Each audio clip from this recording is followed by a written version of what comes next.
All right, we're live with Brian BigCountry Cornwell. What's up, brother? What's up, First my off, brother? I want to thank you for your 10 years of service to our country. And you got an inspirational story. I'm so honored that you come on. I follow a lot of your videos. You got some crazy stuff in the works. And I know your life went from, just pretty much overnight became blown up. So I'm proud of you. I'm honored to have you on, man. And I want to share your story with all the listeners out there. Appreciate you coming on, brother. Man, I appreciate you having me, brother, and thank you for the kind words. It's greatly appreciated, more than y'all possibly know, man. And yeah, life has took a big turn really quick, and I am really blessed. So I agree, man. You sent me everything that's going on, and we'll talk about it later in the show. It's really cool, man, and I hope it inspires other people, like yourself. So it's the I know whole you point. yeah. So I know you grew up in South Carolina. How was that, and who was your childhood hero growing up? Childhood hero was He-Man, of course. Always. I grew up in Malden, South Carolina. With my grandparents. My grandparents raised me the first half of my life before I moved in with my dad at the age of 13. Living in Malden was pretty epic, man. It's, kind of like the neighborhood that I'm in now. As long as we made it home before the street lights came on, we were good. I was lucky enough to grow up with a NBA champion by the name of Kevin Garnett. Learned almost everything I know about basketball from that man. One thing that I did learn, especially about sports and competition, is you always participate with people that are better than you, because that's how you get better, is you learn from people who whoop your ass. So, I agree. It was an honor to play with him, and I actually got to play some football at Hillcrest High School with Terrell Wharton. We went through middle school and high school together. He played for Carolina Panthers and Arizona Cardinals, and now coaches at USC. So, cool, man. Now, do you still stay in touch with Kevin Garnett, or y'all just kind of faded away since his glory in the league? Some people, man, I mean, it is what it is. We don't keep it. I ain't talked to that man in years. You know how it is, man. I mean, you don't have to be famous or anything like that. We all know once you're done with high school and stuff like that, you move on with life, and some people end up staying friends, and then some people you just lose contact with. So. Yeah, I got a lot of friends that I went through high school. I thought we'd be friends forever. I mean, I can still call them a friend, but we don't talk every day. Hell, I haven't talked to some of them over 20 years. So right on. I get it. So your childhood hero was He-Man. Yeah. Was that the only cartoon you really watched, or I watched He-Man, Thundercats, G.I. Joe. You know how it was. I was born in 1980, so yeah, 80s baby all the way. Me too, brother. I was born in 80. Hell yeah. I don't know, man. I mean, my grandpa was a big hero to me. He was retired Navy, World War II vet, retired school teacher. He taught welding at a community college right there in Greenville. And, everybody in my family, man, has a certain aspect that I've looked up to and try to partake in my life, especially in my life values and my morals and stuff like that. Especially, being a father, I watched how my grandpa done things, how my dad done things, my other grandpa. I take a little bit of everybody, man, and shove it into one. If that makes any sense. No, it does, man. And that's awesome to hear that. Who's your favorite college football team? Clemson, man, of course. Hey, roll Tide, brother. Roll Tide. Roll Tide. I hear you. Well, that was one thing my grandpa done, man, is every, a lot of Saturdays, we'd ride down to Clemson. I mean, we didn't live at like 15, 20 minutes away from it, and go to the little ice cream parlor on there, dude, and had the best milkshakes ever growing up as a kid. So all about that orange. Absolutely. Nothing wrong with that, man. We always have good competition between each other. Right. They're good games until we lose, but you know what I mean? Well, I think this year, man, it's going to be kind of a turn for both of us. We lost Trevor Lawrence to Jacksonville this year, and we'll see how their recruiting does and whatnot. So Yeah, we lost a lot of seniors, so yeah. kind of nervous for this year. But we do have Nick Saban, y'all. I mean, be crazy. Now, did you play football, or did you just play basketball, or did you play all sports? Now, I think when I was around 7 or 8, I played t-ball. I also picked up basketball around the age of 8. My grandparents got me into that. I did play football, kind of picked it up around 10, 11. Played rec league for a long time. My freshman year of high school at Hillcrest High, I played JV basketball and C-team football, and was approached by my coaches. And I mean, I understood what they were saying, but I needed to focus on one of the two because, basketball and football follow right behind each other. And man, I stand 6'6". I've been 6'6" since I was in high school. And Good God. I really paid attention to what my basketball coach had to say, because he was actually my history teacher the year before in the 8th grade, and I just took basketball, man, and just kept on running with it. You know what I mean? Ended up one of the church camps that I went to, Palmetto Bible Camp down there in Marietta, South Carolina. Had some people from David Lipscomb University come up and offer me a 4-year scholarship to play ball, but turned it down because, man, the Army was my dream job, man. So I had to follow that out. Oh, that's cool. So you went in the Army before 9/11 or after 9/11? It was after. I went in July of 2006. Unfortunately, my first wife didn't want anything to do with the military, so I had to wait a little while. A lot of them don't. I mean, I get it. They don't want to travel a lot. I mean, just like I had a high school girlfriend that didn't want to travel with me, so we kind of did our deal, Right. So you go to the recruiter. Did you go in knowing what you wanted to be, or did you just get there and be like, you know what, whatever, needs of the Army? No, not really the needs of the Army, man. So I was depped in. I moved up to North Carolina back in August of '98. I was already depped in from going to school and whatnot in South Carolina, ROTC and stuff like that. I kind of felt it out. I wanted to see what jobs were available, trying to play it smart, trying to find something that I could use in the civilian sector after I was done and whatnot. So that's where I chose to be a generator mechanic. Everybody needs power, and even on the outside, there's a lot more generator usage than what I guess people realize, especially in like hospitals and stuff like that. So, just kind of took it from there, and career took off, man. I'm really happy with the way my career took off. Was with a signal unit in Germany, helped them, worked for them, of course, helped out the MI unit and a lot of the other units in the brigade. Just really good at my job, and ended up being one of the 3 of my commander's gunners. So Monday, Wednesday, and Saturdays, we got to take our trips outside the wire, on top of hopping in a Black Hawk, going around to different fobs and cops, fixing equipment. So had a full career, even though it was only 10 years. Let's backtrack a little bit. Where'd you end up going to basic at? Fort Knox, Kentucky. How was that? It was actually fun, man. It was all male basic training.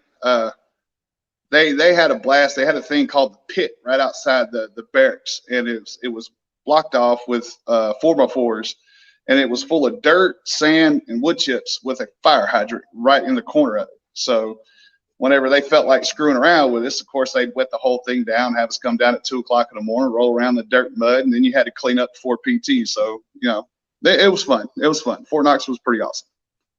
That's always a good time, getting all messed up before you got to go to PT and do it all over again. Right. So you graduate basic training. It's a proud moment in your life, probably your family's life, probably all there.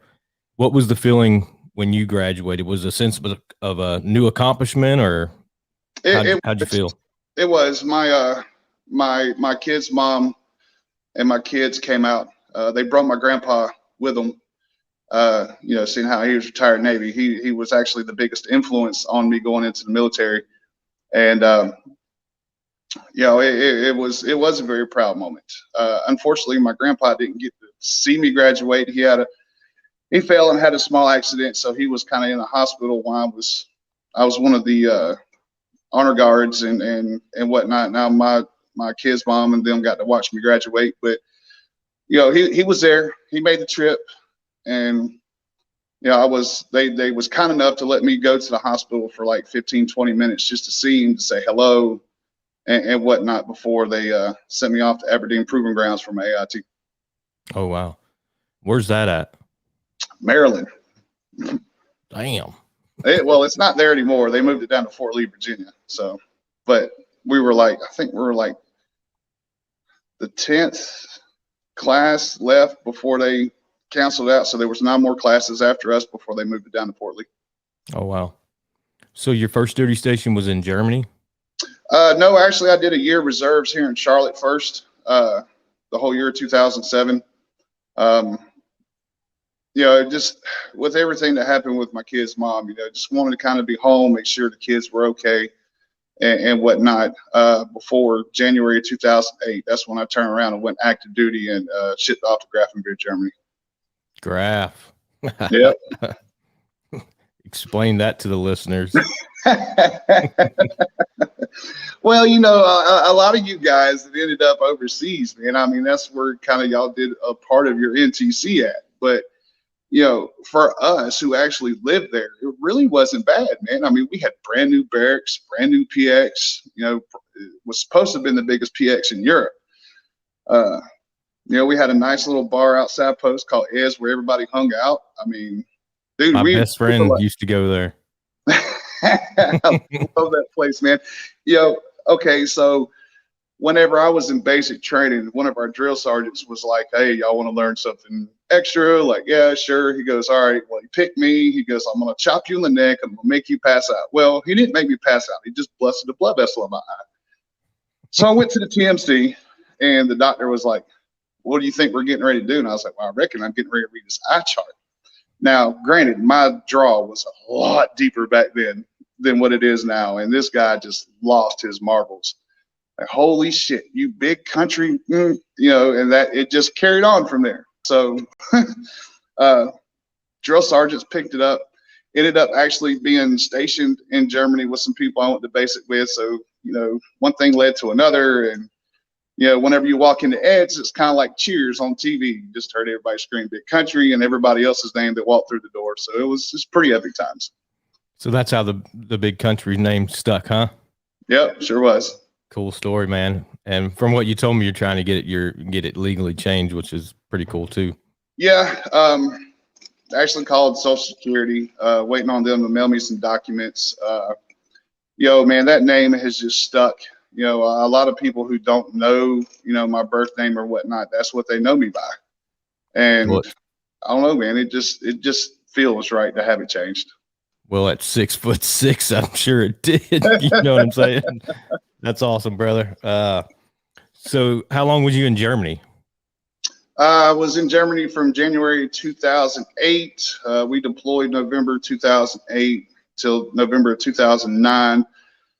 And then I left there at the end of January 2010 and came on home, kind of on some emergency leave because of some family issues. And I was actually scheduled to be at Fort Lee, Virginia that February. So I was there. I got to, enjoy 12 months there and then 12 months downrange.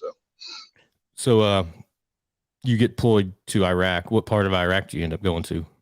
We was on 5 Cal Sioux, like dead center of the country, right off of Tampa.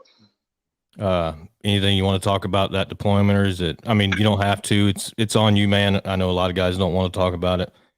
I normally don't talk about it, but say this, man, we had some awesome experiences as a unit. There were some stupid things that we seen as a brigade, like having a 3-story bonfire on the 4th of July whenever Tampa's up higher than we did. But I mean, shit happens and you bond together. You make some of the best friends that you'll ever have in your life, male and experiences that you carry with you for the rest of your life. So. Yeah, I agree, man. The guys I went over with hold a special spot in my heart forever. And And a lot of civilians don't understand it. I mean, they think they understand it, but they never fully will. And I get it. You know, it's a bond that is just unbreakable. You know, it's you go It through is. hell together. Well, I will say this. As a former first responder I was a volunteer firefighter during my year of reserves for the town of Lowell. And from the end of 2018 to the beginning of 2020, I was a volunteer for the town of Dallas, North Carolina. You know, the cops, the firemen, and the EMS, they understand because it's the same thing with them, man. I mean, you know, you're putting in hectic situations, you know, you're trying to save somebody's life, you know, you're trying to put a structure out that's on fire. I mean, those guys get it too, man. They really do. Yeah, I agree. So, you come back from Iraq, and where do you go from there? You get orders to Virginia. I actually re-enlisted downrange because of my reserve time and whatnot. You know, just my time fell out. I was able to re-enlist, so I chose the duty station of choice and went to Fort Lee. Was kind of wanting to be around my kids as close as I could be, which I mean, it was a good decision because that's where my career really took off. You know, hit WLC at Fort Bragg, graduated in with the top of our class, and just, I mean, PT ended up being easy, man. Just took a lot of military classes, went to promotion board, got a promotable status. Just a lot of things that needed to take place to move our career went on at Fort Lee. So I was happy with my decision. Now, is there a lot to do out there? I've never been there. Not really. Fort Lee is very small. There is a nice little bar on post called the Hideaway. A lot of the upper enlisted and, you know, the post command sergeant major and the post commander go there. You know, you don't have to worry about a lot of young kids coming in with, you know, and messing up the scene, being immature. You know, I didn't really hang out in Richmond, Virginia that much, man. I was really concentrated on my career at that moment in time, trying to take all the schools that I could take. But I mean, all in all, man, like I said, it wasn't a bad experience, but it was a very small place. What's your all-time favorite alcoholic drink? You had to choose. We'll do this way. Your all-time favorite beer, all-time favorite mixed drink, or just straight up. Okay, so beer would be Hefeweizen, of course. Straight up shots would be Patron, and a mixed drink would be double vodka and Ripples. Sounds good.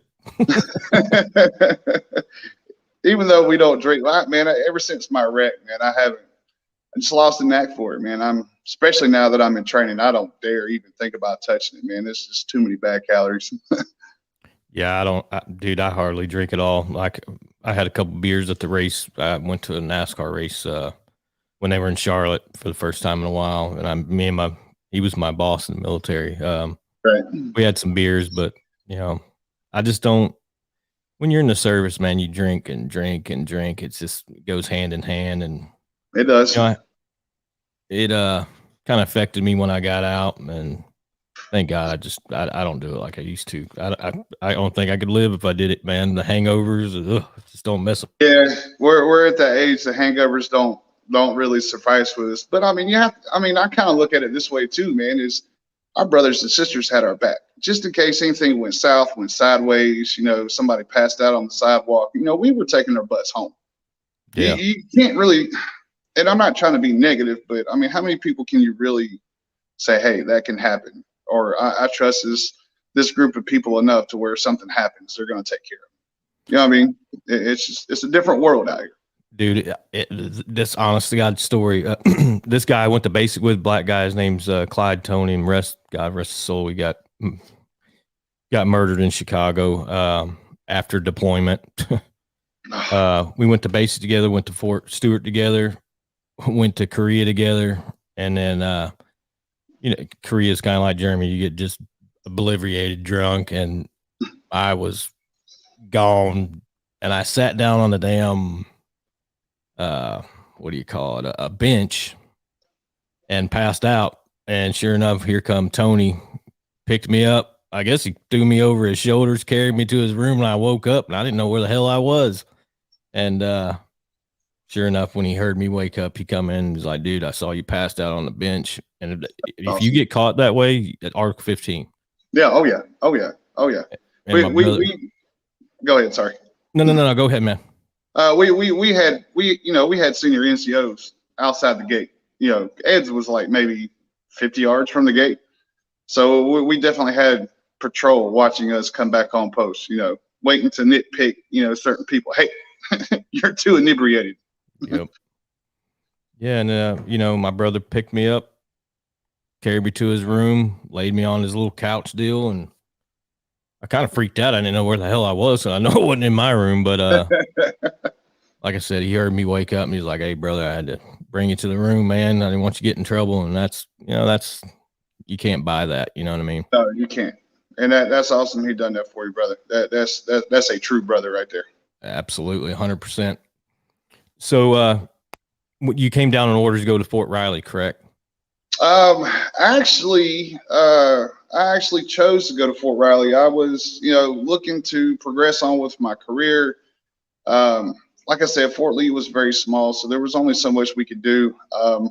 I almost went to Hawaii, but I was a day late. I went back to click on it and it was gone. So the next best thing, when I first went to Germany, we were still Big Red 1, and we reclassed to the 172nd Infantry Brigade on my birthday, which is March 17th.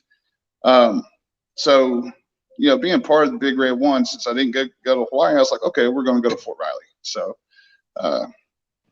off we went. Yeah, I got stationed at Fort Riley my last year, and it's not a bad post, really. I was up on Custer Hill, which the loop up there you run, or you run the golf course or the tank trails. And I got a story for you that's going to blow your mind before this is done.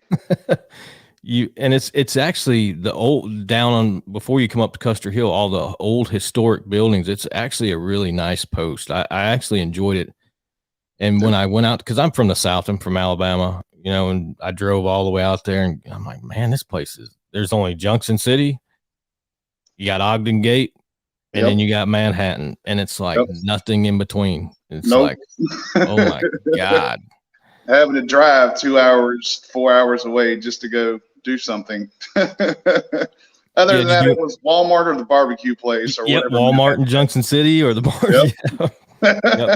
Or Mustangs or the Foxies right. But by that time I was married and didn't need to be in none of them establishments, and you know what them were. So, did you do any fishing out in Milford Lake or do you do any fishing? Oh yeah, of course. I'm from the South too, man. Of course we do. Done a little bit. I worked my ever living tail off on Fort Riley. If I wasn't at work, I was in Junction City at Barton Community College working on my hazmat degree and my certification through OSHA. So I got a degree in hazmat, and I'm an expert in safety and health through OSHA, which led me to be the hazmat NCOIC, the safety NCOIC. Whenever I got promoted, man, they stuck a lot of titles on me, which, I was willing. I loved my job. I loved training my guys. Love working with my guys. So I just ate it up, man. Anything and everything I could do, I was there. So how long were you there before I got there August 2011. I forget the actual date, but it was in August. On January 7th, 2014, going down Trooper Drive towards the PX and the commissary, that ravine right there on the right-hand side going down the hill didn't have a guardrail? Yeah, that's what caused me to lose my legs. I was going to get my guys lunch, and, it's 45 miles an hour down the road. I hit black ice, lost control of my vehicle, and ran off that ravine. And 6'6", man, in a 2004 Ford Explorer was not a lot of room to deal with the bangs. And the floorboard came up, pinned my knees against the dash, the engine came forward and crushed both my legs. The left one was bad enough they took it above the knee, and the right one from the tibia down to the ankle's got 30 screws, 4 plates, and a 10-inch rod in it. Good God. There's a guardrail now, though. Best believe that. Oh, I'm sure. Always take something. Yeah. You know, that's kind of like what we said in OSHA. You know, whenever I was going through my training with them, everything in that book, somebody done something stupid, something that somebody needed to make a rule over to make sure that it didn't happen again. And it's sad to say that it took somebody losing their legs for them to put a guardrail up on something they should have already had anyway. Agreed, totally, 100%. And that literally changed your whole life. Yeah, it did. Career-wise, you know, because obviously you can't. I mean, I don't know. Could you have stayed in, reclassed, or anything, or is it just? No, I tried. I was only in Kansas a couple of months after that. They sent me to KU Med. That's where they amputated my leg and fixed the right one. And on my 34th birthday, they transferred me to the Audie Murphy VA down in San Antonio, where I changed units. I was with the WTU on Fort Sam Houston. Dude, I was in the hospital for a whole year. I spent a lot of time in the Audie Murphy VA. Those people there were absolutely amazing at taking care of me. Came out for a couple weeks, then went back in for another surgery, and came out January of 2015, and went to the CFI, the Center for the Intrepid. You know, ended up with a few different physical therapists, trying different things. That's where I got the IDEO brace, which saves a lot of pain in me walking. If I walk without this brace, I'm in some immense pain. But you know, we tried. You know, I begged them to keep me in.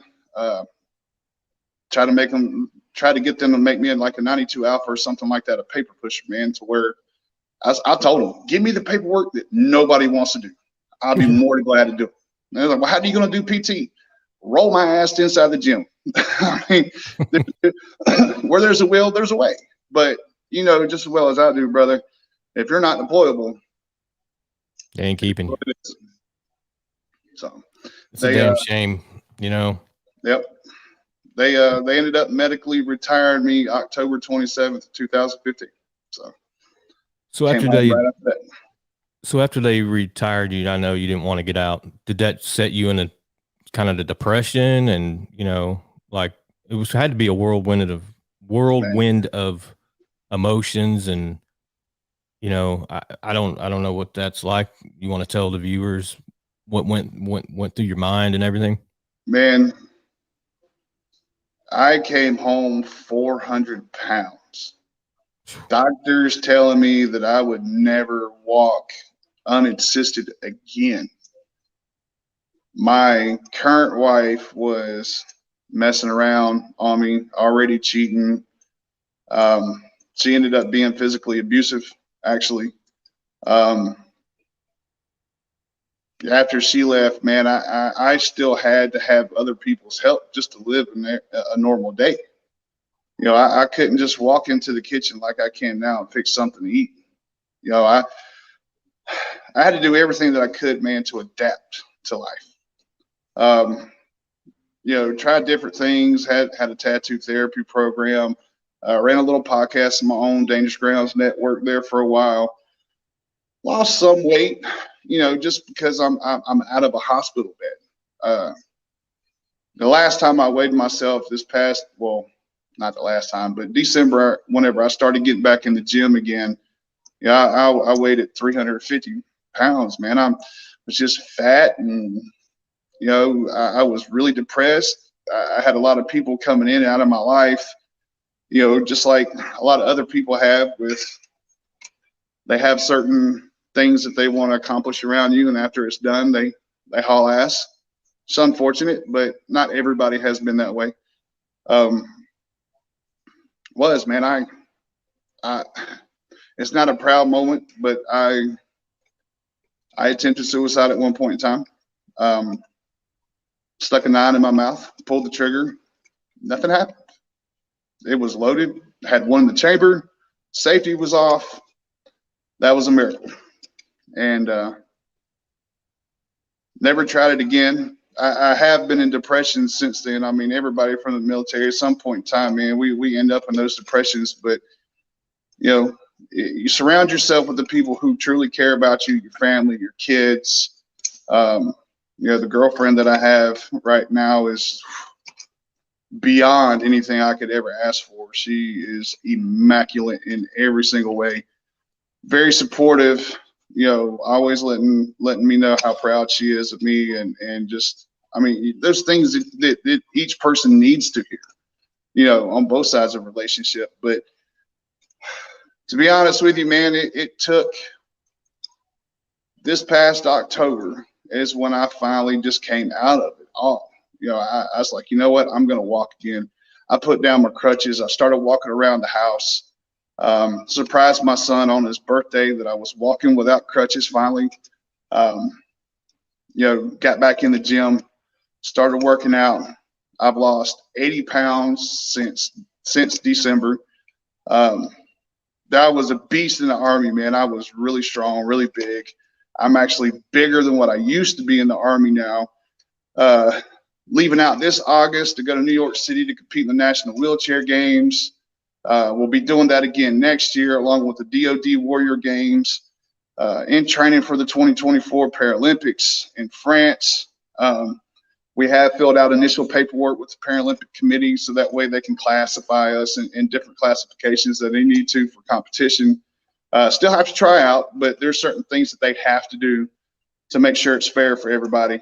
And just, you know, trying to inspire and motivate other people, especially with disabilities, that it doesn't matter what shape you're in, what mindset you're in, you can stop and look at yourself and achieve the goals and push yourself beyond the limits that you think that you're under to really be happy with yourself again, man. And the last 5 months, man, me and my kids have the best relationship that we've ever had. I coached my little league for the first time again today. I haven't got to coach basketball since 2013 on Fort Riley. And life is great, man. I feel great about everything again, even when problems, you know, arise. It's so much easier to take care of life issues when you're truly happy with yourself. And you actually have that love and support from real family and friends like yourself and other people, man, to keep pushing, keep striving, and fight. You know what I mean? Yeah, I agree, man. And I'm gonna tell you, man, my phone is open. You have my personal number.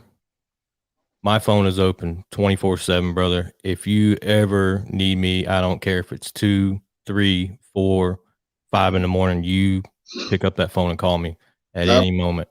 I appreciate because that. Same thing goes for you, brother. Absolutely. This is why I started this podcast, you know, is to help veterans. Dude, there, you know, I never understood the 22 a day. I kind of, it's like, how could you get that low? You know what I mean? I don't understand it. But when I had a guy on, a Delta Force operator that almost attempted suicide, I mean, who the hell am I to judge anybody? This dude's at the top of the level, you know what I mean? And he was an amazing dude. Right. So, you know, I was always like, whatever. You know what I mean? I didn't want to, you know, and I hate admitting that, but if we're going to be honest about this and be on this show about it, you know, I got to break my own stupidity of thinking that way. I'm like, why would you want to kill? But I've never been that low. You know what I mean? So I didn't understand it. So now I'm educated on it. I can tell you from personal experience, when family backs off to where they don't want to talk to you because they don't know how to deal with certain situations, and friends that you've had for years do the same thing and then come in and take advantage of you and take things from you, and failed marriages, and, you know, people in your ear just saying, oh, you're not worth anything anymore because you're bound to a wheelchair, you're a big fat lazy slob. Trust me, it gets to the point to where it's just like, what's the point? All this negative stuff's coming into your life, and people are making you feel that way.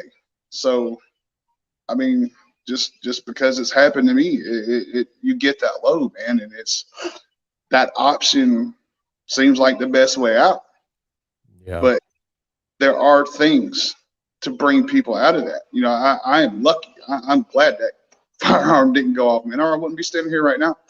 I I'd be agree. one of the statistics. But that's, you know, it's just from what the gods have shown me, man, that, you know, there's a lot more. I have a bigger purpose here. And it's like I was telling the guys in the gym today with a big interview that we got going on tomorrow is, man, as long as I'm able to inspire somebody, motivate somebody to better themselves, to be happy with themselves, to show themselves that they can go above and beyond their limitations and achieve greatness. One of my favorite quotes: "No one is perfect, but in the pursuit of perfection, we find greatness." Nobody's ever going to be perfect, but No, we're going to find the greatness of our life in the pursuit of that perfection. I agree, brother. And it kind of touched me, man. You know, I'm glad you got your family. If your family's not supporting you, who the hell's going to? You know what I mean? Right, right. And Yeah. family doesn't always have to be blood either, brother. You know that. Oh, 100%. You know, and now you got a great relationship with your kids. You know, like I said, man, my phone's open at any point, man. You ever get down, you know, I have anger issues. I have a lot going on, but I've lived, you know, and I'm not boasting. I've lived my best life. I can't complain, you know, but I also deal with anger issues from my PTSD that I was always ashamed to admit that I even had because I didn't want people judging me, you know, and you know what? I don't even care anymore. You know what I mean? You know what? I'll put it to you this way, because I've recently had this happen to me as well, and it's not the first time. And listeners, please don't take this the wrong way. We don't have the right to judge anybody about their past. You wasn't there for the past. You wasn't there for past instances. So therefore, nobody has the right to judge anybody, period. You take the person for who they are right now and what they do in this moment in time and what they do in the future. And that's where you make your decisions about people. We all have a past. We all have been through some type of trauma, drama, BS, high school babble, bull crap. We all been through it. But who do we have the right to judge people by things that we know nothing about or wasn't there for? I agree. And a lot of people that judge people, they have something under them closet stairs that they don't want to bring out. That's why they're judging other people. So, Exactly. you know, man, you got you got a lot going on, and I can't wait to get the updates on your Paralympic stuff. Your interview's tomorrow, right? In Charlotte. Actually, here in town. So we had the Gaston Gazette out the Thursday before Memorial Day.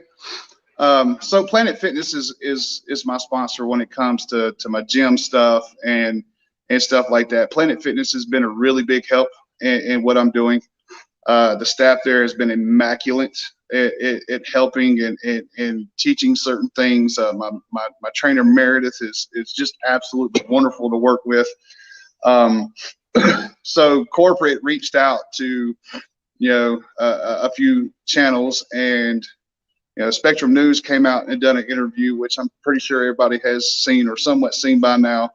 The Gaston Gazette done an article which went nationwide. Stars and Stripes, some other military news outlets. Dude, I've had people from Washington State contact me, over this article, and now we got Fox News coming out tomorrow. So, like I say, man, I'm very humble with all this, because if it helps somebody, if it pulls somebody out of a depressed state or helps with their anxiety or shows them that they can really be happy with themselves, because I'll be honest with you, man, if you're happy with yourself, doesn't matter what you look like, what you got going on in your life. If you get to that point where you happy and you love yourself, dude, everything else falls into place. Everything's so much easier to deal with, because you know who you are, you know what you can take, you know where you can push yourself. And having that self-confidence about each other, dude, positivity and stuff like that draws more attention, and you're able to help more people than being a negative Nancy running your trap. If it's drama, I don't want to deal with it.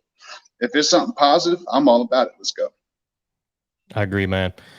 Dude, I watch your videos, and I see doing stuff in the gym. I seen you cutting your stuff up for your meal preps. And another thing is, you know, if you're a small business or a big business that you're watching this podcast, this, you know, if you'd like to get on board and help this guy, you know, you remember you texted me about it online.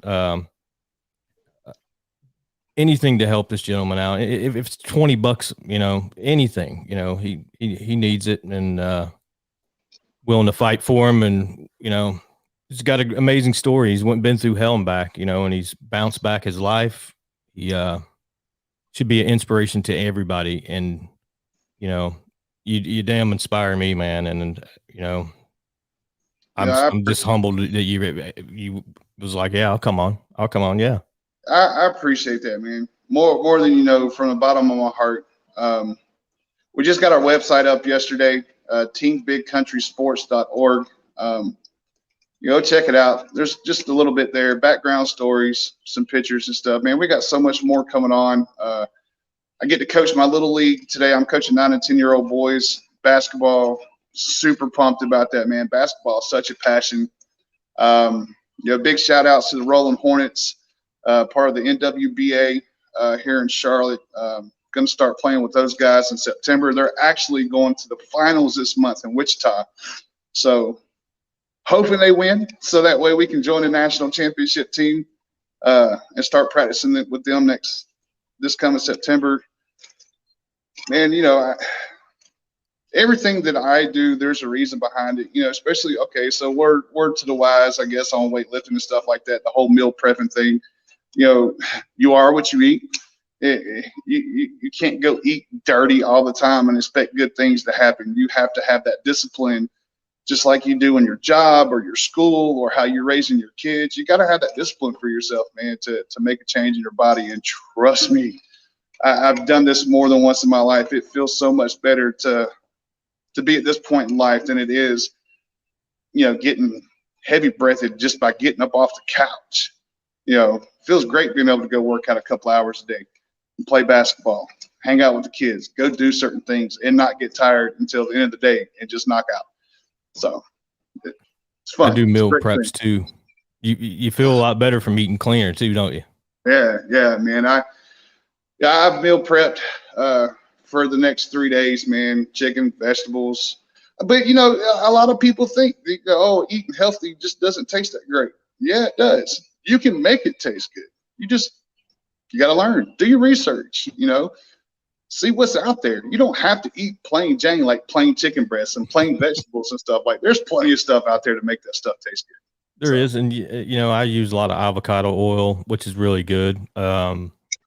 Just different kind of seasonings. I'm not lathering up so it looks like a piece of red meat, you know what I mean? A piece of chicken, but I put enough on there so it has some kind of flavor. Because if you do eat chicken for 2 weeks straight, it's just like, dang, you know what I mean? Because I know when I meal prep, I eat 6 meals a day. There's small meals every 3 hours. Yep. And ain't gonna lie, 3 meals of chicken's like, damn, really ain't looking forward to this next one. You know what I mean? Right. Well, you know, let's see. We got chicken in there. We got flounder in there. We got steaks in there. Different kinds of vegetables and stuff like that. Different kinds of rice, jasmine rice, the brown rice. Mm-hmm. You got to mix it up, man. I actually tried Flex Pro meals this past week. Was actually pretty good. Portion size were great, man. And I'm sure you already know. And for the listeners out there, do your research.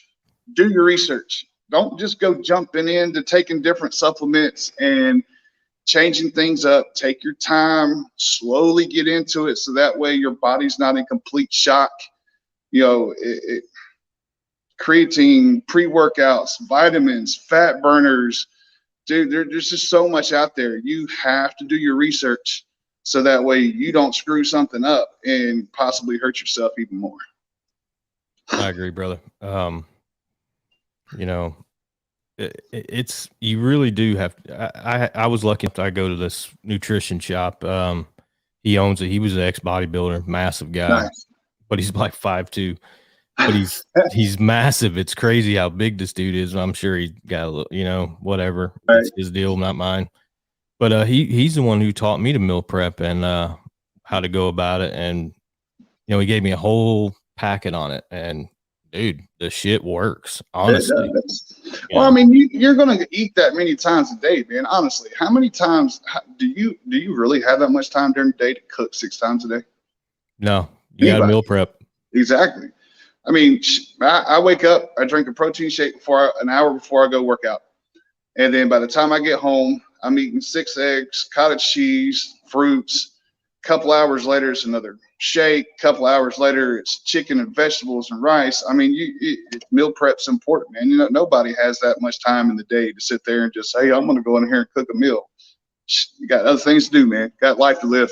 Yeah, absolutely. Well, brother, I've truly enjoyed having you on, and I hope this story, and it honestly, even if you're a nutrition company and you want to, have him try your product, help this guy out, as much as you can. I believe in him. He's shit.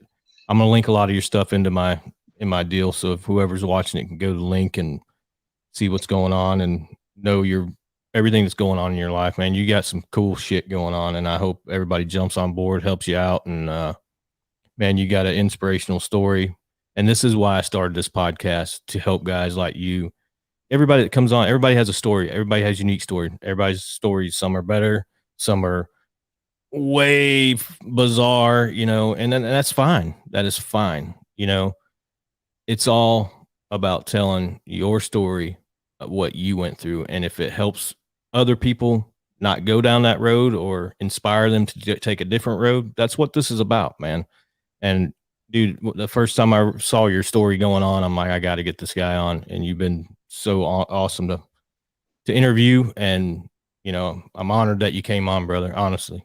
Well, I appreciate you having me on, brother. And, it's great to have been able to talk to you over this last little bit and make a new family member. And the same thing goes for here, man. You got my number. Feel to reach out anytime. We live in the same city, so we need to get up at some point in time anyway. I know. I mean, dude, life has a funny way of bringing people together, putting people in and out of our lives for certain reasons and stuff like that, man. And it's an honor for you to have me come on, man.